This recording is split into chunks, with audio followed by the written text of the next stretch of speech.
بسم اللہ الرحمن الرحیم۔ السلام علیکم محترم ناظرین۔ اللہ نے مچھلی کو کیوں پیدا فرمایا، یہ جان کر آپ حیران رہ جائیں گے۔ جنت میں رہنے والوں کو مچھلی کی کلیجی کیوں کھلائی جائے گی؟ حضور نبی کریم صلی اللہ علیہ وسلم نے ارشاد فرمایا کہ اللہ تبارک و تعالیٰ نے ہمارے واسطے دو مردار حلال کر دیے، یعنی مچھلی اور ٹڈی۔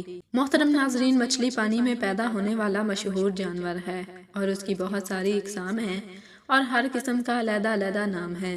جس طرح کی حدیث شریف میں آتا ہے کہ حضور اکرم صلی اللہ علیہ وسلم نے ارشاد فرمایا کہ اللہ تبارک و تعالیٰ نے اپنی مخلوق کے 1000 گروہ بنائے ہیں، جن میں سے 600 پانی میں اور 400 خشکی میں بسائے ہیں۔ مچھلی کی ایک قسم اتنی بڑی بھی ہے کہ انسان کی نگاہ اس کی ابتدا اور انتہا کو نہیں دیکھ سکتی، اور اس قدر چھوٹی بھی ہے کہ نگاہ کے ادراک سے قاصر ہے، اور مچھلیاں پانی میں اس طرح سانس لیتی ہیں جس طرح کے انسان اور خشکی کے دوسرے جانور ہوا میں سانس لیتے ہیں، اور مچھلی زندہ رہنے کے لیے ہوا سے بے پرواہ ہے، یعنی کہ اس کو ہوا کی کوئی ضرورت نہیں ہوتی، لیکن انسان اور حیوانات کے لیے ہوا ضروری ہے۔ اور مچھلی اللہ تبارک و تعالیٰ کی تسبیح پانی کے اندر بیان کرتی ہے، پانی کے اوپر نہیں کرتی۔ خشکی کی ہوا جس پر پرندوں کی زندگی کا انحصار ہے، اگر 1 گھنٹہ بھی مچھلی پر مسلط کر دی جائے تو یہ جان سے چلی جاتی ہے۔ محترم ناظرین، ماہرین حیوانات کا کہنا ہے کہ مچھلی کا معدہ اس کے منہ کے قریب ہونے کی وجہ سے سرد مزاج ہوتا ہے۔ یہی وجہ ہے کہ وہ بہت کھاتی ہے۔ مچھلی کی گردن نہیں ہوتی اور اس کے شکم میں ہوا بالکل داخل نہیں ہوتی، اور نہ وہ بولتی ہے۔ بعض لوگ کہتے ہیں کہ مچھلی کے پھیپھڑے نہیں ہوتے۔ یہ بھی مشہور ہے کہ گھوڑوں کی تلی، اونٹ کا پتا اور شتر مرغ کے گردے نہیں ہوتے۔ بڑی مچھلی چھوٹی مچھلی کو کھا جاتی ہے، اس لیے چھوٹی مچھلی کنارے کے قریب کم پانی میں رہتی ہے، کیونکہ بڑی مچھلی کم پانی میں نہیں ٹھہر سکتی، اور مچھلی تیز رفتار واقع ہوتی ہے جس طرح کہ سانپ تیز دوڑتا ہے، اسی طرح مچھلیاں بھی تیز تیرتی ہیں۔ اور بعض مچھلیاں نر مادہ کی جفتی سے پیدا ہوتی ہیں اور بعض کیچڑ سے پیدا ہوتی ہیں۔ مچھلیوں کے انڈوں میں نہ سفیدی ہوتی ہے اور نہ زردی ہوتی ہے، بلکہ ایک رنگ ہوتے ہیں، اور مچھلیوں میں ایک قسم وہ بھی ہے جو سانپ کی شکل میں ہوتی ہے۔ ایک مچھلی اور ہوتی ہے جس کو عربی میں رادہ گرجنے والی مچھلی کہتے ہیں۔ یہ ایک چھوٹی مچھلی ہوتی ہے، مگر اس کی خاصیت یہ ہے کہ یہ جب جال میں پھنس جاتی ہے تو جال اگر شکاری کے ہاتھ میں ہوتا ہے تو اس کا ہاتھ کانپنے لگتا ہے۔ شکاری چونکہ اس سے واقف ہوتا ہے تو جب کبھی وہ مچھلی جال میں آ جاتی ہے تو اس کی رسی کو کسی درخت سے باندھ دیتے ہیں جب تک کہ وہ مر نہیں جاتی۔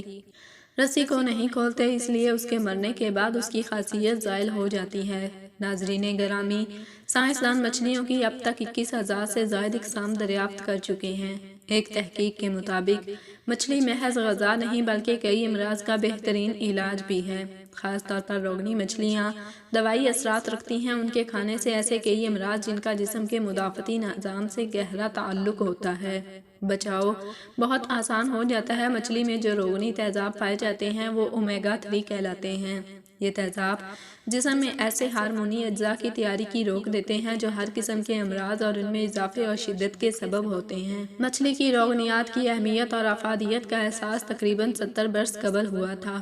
اس وقت یہ بات زیر غور آئی تھی کہ دنیا کے انسانوں کے لیے چربی مضر صحت ثابت ہوتی ہے، تو آخر بعض قومیں بے حساب چربی کھا کر امراض سے کیوں محفوظ رہتے ہیں؟ وہ قلب کی کسی بھی تکلیف میں مبتلا نہیں ہوتے، حالانکہ وہ بکثرت مچھلی کی چربی اور اس کا گوشت کھاتے ہیں۔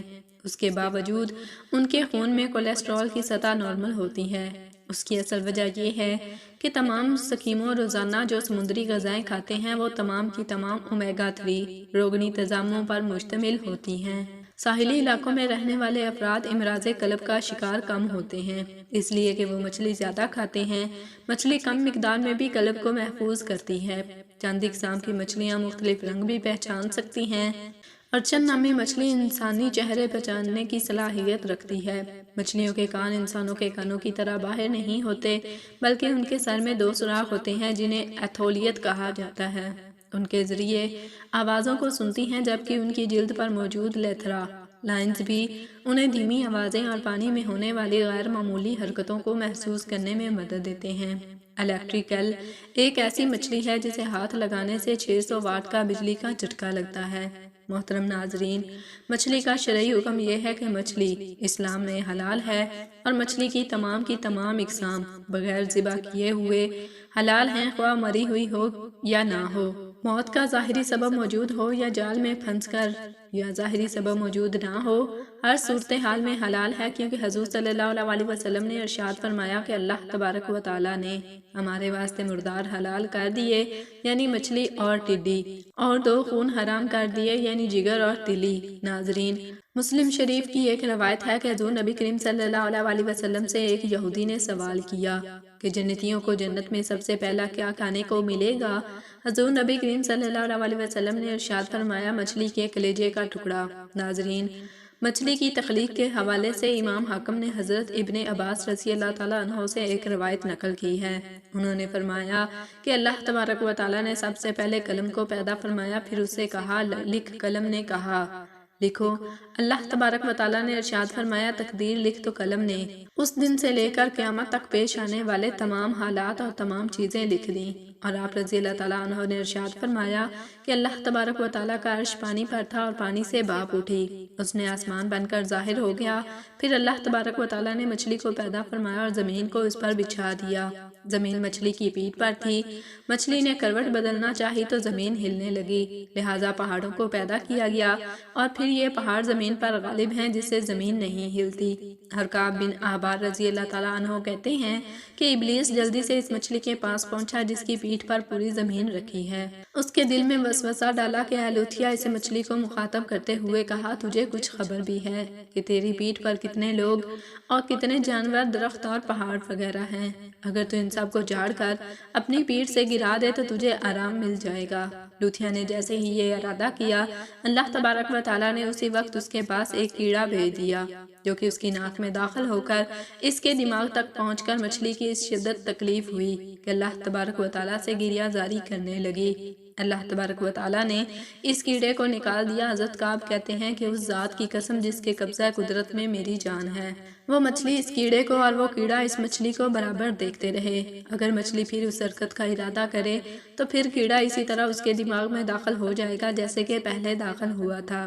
ناظرین گرامی، حضرت علی رضی اللہ تعالیٰ عنہ کی خدمت میں ایک شخص آ کر کہنے لگا، یا علی، ہر جانور کے منہ میں زبان ہوتی ہے، لیکن مچھلی کے منہ میں زبان کیوں نہیں ہوتی اور مچھلی پانی میں ہی کیوں رہتی ہے؟ اس پر امام مولا علی علیہ السلام نے ارشاد فرمایا، اے شخص، یاد رکھنا، اللہ تبارک و تعالیٰ نے مچھلی کے منہ میں زبان بھی دی تھی اور اس کو وہ طاقت بھی دی تھی کہ وہ خشکی پر چل سکے، مگر افسوس کہ اس نے خود پر ہی ظلم کیا۔ تو وہ شخص کہنے لگا، یا مولا علی، ایسا کیسے ہوا؟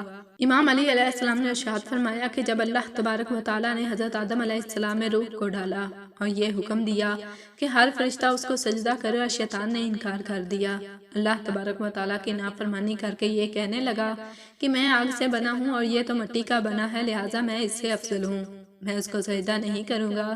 تو یوں شیطان کو اللہ تبارک و تعالیٰ نے اپنے دربار سے نکال دیا۔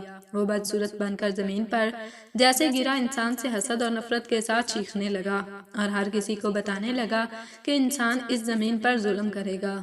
اے شخص، اس وقت مچھلیاں زمین پر بھی چلا کرتی تھیں اور پانی میں بھی رہا کرتی تھیں، اس کے منہ میں زبان بھی ہوا کرتی تھی۔ شیطان نے سب سے پہلے مچھلیوں کو بھٹکایا اور یہ کہا کہ انسان جب زمین پر آئے گا تو وہ تمہیں زندہ اپنے خنجر سے کاٹے گا۔ اپنا پیٹ بھرنے کے لیے مچھلی نے جب یہ سنا تو وہ سمندر میں ہر ایک آبی مخلوق کو انسان کے خلاف کرنے لگی، تو یوں اللہ تبارک و تعالیٰ نے مچھلی کے منہ سے زبان کو غائب کر دیا اور اس کی جگہ وبال پیدا کر دیا اور یہ حکم نافذ کیا کہ کوئی بھی انسان تمہیں زندہ نہیں کاٹے گا۔ تمہاری حد قدرت نے پانی تک رکھی ہے، جب تم پانی سے جدا ہوگی تو خود ہی تڑپ کر مرنے لگو گی۔ محترم ناظرین، تبھی سے جب حلال مچھلی پانی سے جدا ہوتی ہے تو وہ تڑپنے لگتی ہے اور اس کے جسم کا سارا خون اس کے گلے میں آ کر جمع ہو جاتا ہے۔ اس لیے مچھلی کو ذبح نہیں کیا جاتا، کیونکہ ذبح کرنا اس لیے واجب ہے تاکہ جانور کی رگوں کا سارا خون گوشت سے الگ ہو کر بہہ جائے۔ اللہ تبارک و تعالیٰ نے مچھلی پر یہ قانون نافذ کر دیا کہ وہ جب پانی سے جدا ہو کر تڑپتی ہے تو مچھلی کا سارا خون مچھلی کے گلے میں آ کر جمع ہو جاتا ہے اور یوں مچھلی کا گوشت خون سے پاک ہو جاتا ہے۔ امام خشری رحمۃ اللہ علیہ یہ کہتے ہیں کہ حضرت سلیمان علیہ السلام نے اپنے رب سے درخواست کی کہ اگر آپ اجازت دیں تو ایک دن تمام حیوانات کی دعوت کرتا ہوں۔ بس اللہ تبارک و تعالیٰ نے حضرت سلیمان علیہ السلام کو اجازت دے دی۔ حضرت سلیمان علیہ السلام نے ایک طویل عرصہ تک دعوت کا سامان جمع کیا۔ اللہ تبارک و تعالیٰ نے سمندر سے صرف ایک مچھلی کو دعوت کھانے کے لیے بھیجی، پس اس مچھلی نے وہ تمام سامان جو حضرت سلیمان علیہ السلام نے جمع کیا تھا صرف ایک ہی دن میں کھا لیا، اور جب اس کا پیٹ نہ بھرا تو اس مچھلی نے حضرت سلیمان علیہ السلام سے اور کھانا طلب کیا۔ پھر حضرت سلیمان علیہ السلام نے مچھلی سے پوچھا، کیا تو ہر روز اتنا ہی کھانا کھاتی ہے؟ مچھلی نے کہا، میری روزانہ کی خوراک اس سے 3 گنا زیادہ ہے، لیکن اللہ تبارک و تعالیٰ نے مجھے اس کے علاوہ اور کچھ کھانے کو نہیں دیں گے، بس آپ کو دعوت نہیں کرنا چاہیے تھی۔ اب میں آپ کی ضیافت یعنی آپ کی دعوت کرنے کی وجہ سے باقی دن بھوکی رہوں گی۔ اس حکایت میں اللہ تبارک و تعالیٰ کی قدرت کے کمالات اور اس کی بادشاہت کی عظمت اور اس کے خزانوں کی وسعت کی جانب اشارہ ملتا ہے کہ حضرت سلیمان علیہ السلام جیسا جلیل القدر بادشاہ اور پیغمبر اپنی وسیع بادشاہت اور عظیم سلطنت کے باوجود اللہ تبارک و تعالیٰ کی مخلوقات میں سے صرف ایک مچھلی کا پیٹ نہیں بھر سکے۔ پس پاک ہے وہ ذات جو اپنی بے شمار مخلوقات کے رزق کی حفاظت فرماتی ہے۔ اللہ تبارک و تعالیٰ سے دعا ہے کہ اللہ تبارک و تعالیٰ ہمیں اپنی تمام تر نعمتوں کی قدر کرنے کی توفیق عطا فرمائے، ہمیں ایمان کی دولت سے مالا مال کرے، آمین ثم آمین۔ ناظرین، کومنٹ باکس میں اللہ تعالیٰ کے 99 ناموں میں سے ایک نام ضرور ٹائپ کریں۔ جزاکم اللہ خیرا کثیرا۔